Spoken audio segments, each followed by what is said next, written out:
porque não tem nada mais especial do que ter Jesus aqui manifesto entre nós, não é verdade? Nós temos a certeza que em qualquer momento que nos reunimos em nome dele, ele ali está.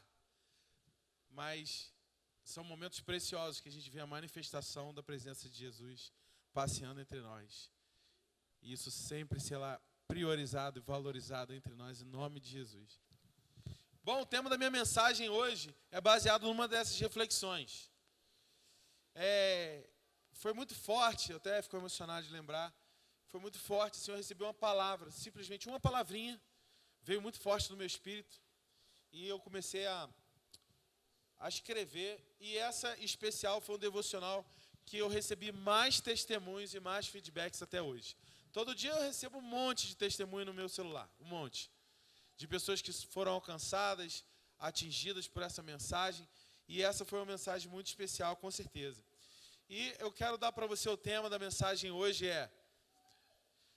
se não for leve, não releve. Se não for leve, não releve. Quero ler com você um versículo que diz o seguinte: vocês estão cansados e enfastiados de religião? Venham a mim. Andem comigo, irão recuperar a vida. Vou ensiná-los a ter descanso verdadeiro. Caminhem e trabalhem comigo, observem como eu faço. Aprendam os ritmos livres da graça. Eu não vou impor nada a vocês que seja muito pesado ou complicado demais. Olha que incrível essa parte aqui. Eu vou continuar lendo, mas deixa eu ressaltar isso aqui. Não vou impor a vocês nada. Fala nada. Nada. Que seja muito pesado ou complicado demais. Sejam meus companheiros e aprenderão a viver uma vida de liberdade e leveza. Se está pesado e se está complicado, não foi Jesus que te deu isso. Esse é o trecho que nós conhecemos na versão que tomai sobre vós o meu jugo, porque o meu jugo é suave e o meu fardo é leve.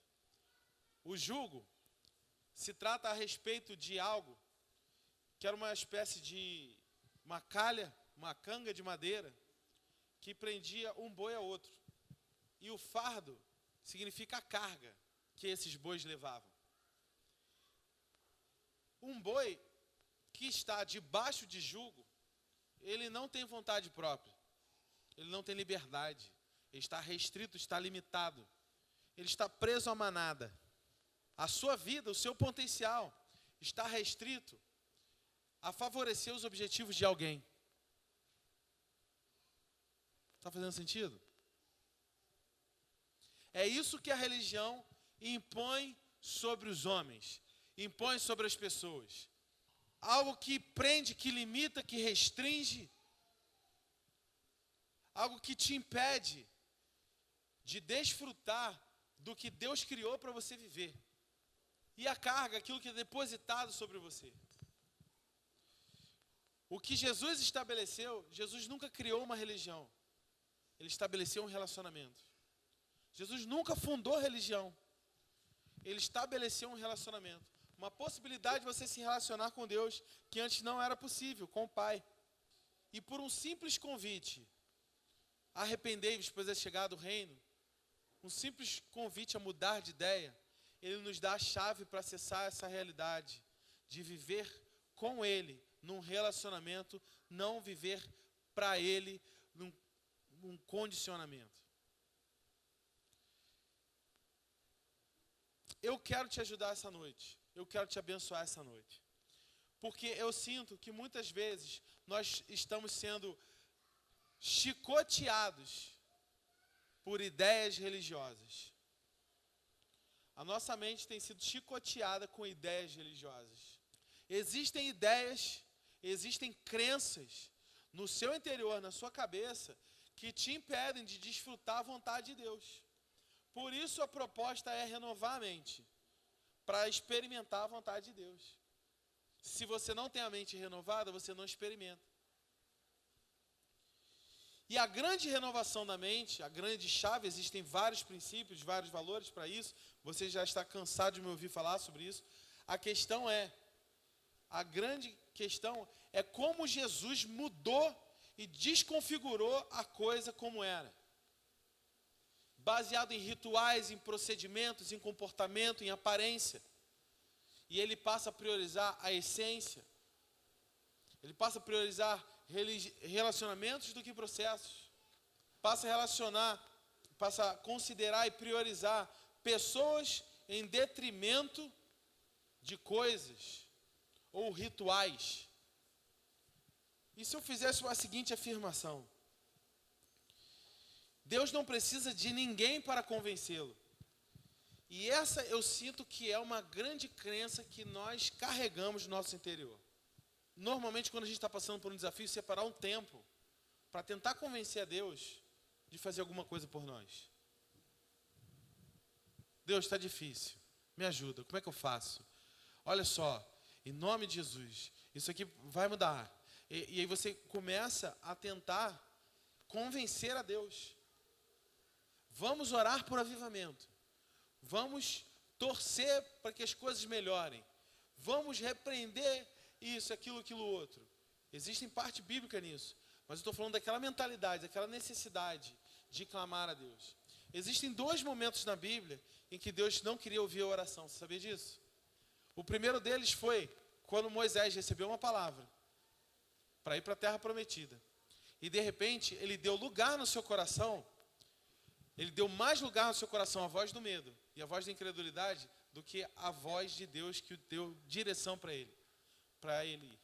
E aí, de repente, quando ele se defronta com o mar e os exércitos, isso inspira medo, acende o medo no seu interior, ele fica paralisado. O papel do medo e da incredulidade na sua vida não é nenhum outro a não ser te paralisar, te impedir, te congelar, para você não viver a vontade de Deus para a tua vida.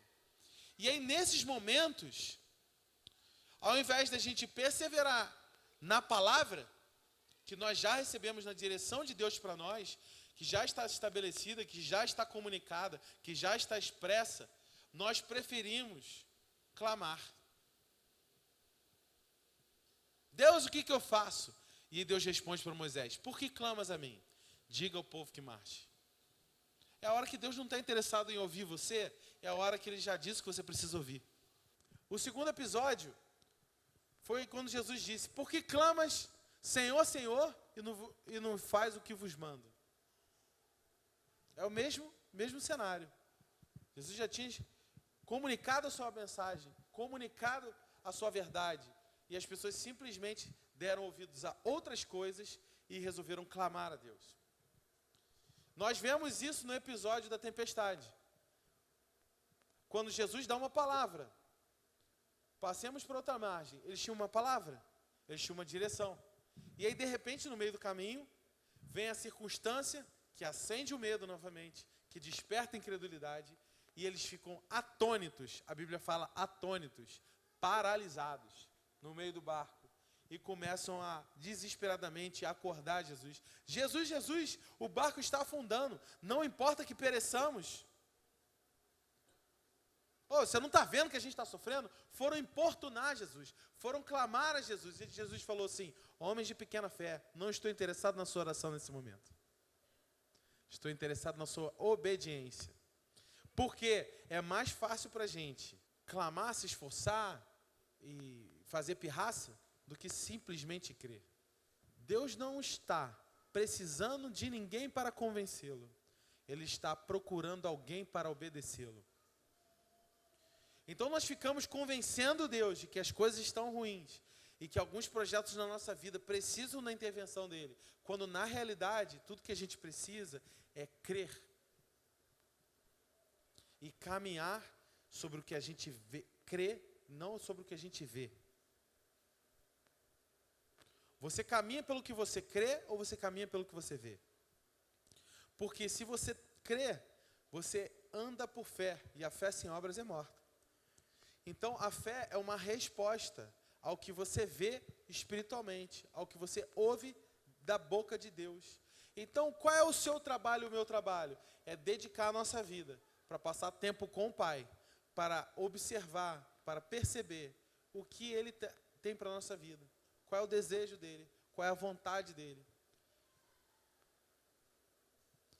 Isso seria renovar a mente. É mudar a perspectiva das coisas. Porque não é sobre a minha capacidade de fazer, é sobre a minha capacidade de crer. Quando a gente está com a mentalidade errada, e eu gostaria de botar assim, como se fosse uma coisa virada de cabeça para baixo. E de cabeça para baixo não funciona. É como se você tivesse um copo, certo? Sua mentalidade fosse um copo. E você está com um copo de cabeça para baixo. E ele não está cumprindo o seu papel, que é de conter água. Da mesma forma, a nossa mentalidade, se ela não é renovada, ela está de cabeça para baixo. E ela não tem a capacidade de conter revelação. Ela não tem capacidade de conter algo que vai saciar a sua alma. Algo de Deus vem para você, uma direção de Deus vem para você, bate na tua mentalidade e cai. Você não absorve, não alimenta, não sacia o seu espírito. Então, o que seria renovar a mente? Virar o copo no sentido certo. Não é sobre a minha capacidade de fazer, mas sobre a minha capacidade de crer. Quando o meu copo está virado de cabeça para baixo, o que eu vou fazer? Eu vou tentar fazer muito mais esforço para ter um pouquinho de água, para saciar um pouquinho daquele meu desejo, daquela minha necessidade de ver algo expressivo, relevante acontecer com a minha existência. Então existe um cansaço, existe uma cobrança, existe um esforço demasiado a respeito do resultado da minha vida. E aí, se eu não encontro esse resultado na minha vida, e qual é o resultado? Não se trata de nada natural ou material. O resultado é a construção espiritual. Sabe qual é a sua estatura espiritual? Sabe como é medida a sua estatura espiritual? Ela é medida pela sua capacidade de amar. Sua estatura espiritual é medida pela paz que você carrega. Sua estatura espiritual é medida em momentos de confronto que demonstram o quanto de honra você carrega. Sua estatura espiritual, seu sucesso deve ser medido por aquilo que você contém no seu interior, não que você contém no seu exterior. Porque isso é ilusório, isso é passageiro. Então, se a gente corre e fica tentando saciar a nossa alma com algo exterior, a gente vai fazer e conquistar e viver um ritmo de vida frenético e a gente vai perder o quê? Qualidade. Qualidade dos relacionamentos, que os maiores presentes que Deus nos deu são os nossos relacionamentos. A gente perde a qualidade nos nossos relacionamentos por causa de ideias religiosas que estão chicoteando a nossa mentalidade. Que é, se esforça. Hoje a gente cantou uma música que mexe muito comigo, que foi um espontâneo, que surgiu naturalmente durante o período de adoração. Eu quero te contar um pouquinho dessa história dessa música, que é: Tu és a fonte que nunca cessa, Tu és o vento impetuoso, Tu és o fogo que não se apaga.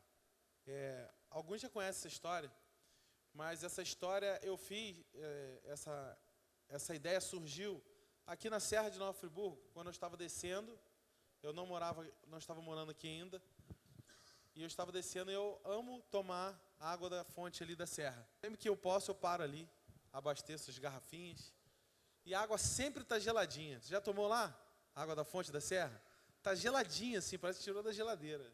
Fresca, deliciosa, maravilhosa aquela água ali. E assim, eu fui educado, né, pelos meus pais a ser assim, zeloso com os recursos, né? Então, qualquer coisa que eu vejo aberta, eu fecho. Qualquer coisa que eu vejo jogada, eu jogo no lixo. Esse tipo de conduta, né? E aquilo me dá um nervoso, cara. Chegar naquela fonte ali, abastecer minhas garrafinhas, e acabo de abastecer, aquela água não para de jorrar. Cadê a torneira desse negócio? Sabe? Eu fico nervoso aquilo ali. Aí eu vou pro carro e falo assim, cara, tipo, tô errando, tô fazendo alguma coisa errada. Tô esquecendo alguma coisa. Ai, que nervoso que me dá. Vontade de fechar aquela torneira. Só que aquela fonte existe antes de mim. E essa ideia, cara, foi um tiro, foi um impacto no meu peito. Eu desci a serra com aquilo me incomodando, cara. devia ter fechado a torneira, sabe? Aquilo me incomodando. E eu fiquei pensando como que os recursos de Deus são inesgotáveis. Como que Deus tem para nós é inesgotável. Eu fiquei com aquilo e logo depois, eu não sei se foi no mesmo dia, no dia seguinte, eu fui ministrar a adoração. E durante a adoração, aquilo simplesmente surgiu do meu espírito. Tu és a fonte que nunca cessa. A sede que você ainda não sentiu, já foi saciada. Porque essa fonte nunca para de jorrar. Nunca, jamais. A sede que você ainda não sentiu, já foi saciada. Tudo que você precisa de Deus. E eu quero dizer, o que Deus tem para você, não tem nada a ver com o que o homem pode ver. Tem a ver com o que você pode sentir. É alegria, é ter alegria em casa. É ter paz dentro da sua casa. Isso é algo que Deus está construindo na sua vida. Não é se você está atingindo algum objetivo e tendo um certo nível de realizações. Porque a sua estatura espiritual é medida pela paz que você carrega, pelo amor que você carrega, pela sua capacidade de amar, pela sua capacidade de perdoar, pela sua capacidade de respeitar. São coisas que não dá para pegar, gente. Moisés estava cuidando das ovelhas ao pé do monte e de repente algo chamou sua atenção, atraiu sua atenção e ele se aproximou e ele viu uma sarça que ardia, mas não se consumia. E naquele momento ele ouviu uma voz: tira as sandálias dos teus pés, porque o lugar que você está pisando é santo. O fogo que você espera encontrar já está aceso. E o melhor, ele não precisa ser alimentado. O fogo que você precisa no seu interior não precisa ser alimentado. Não depende de você iniciar e nem de você manter.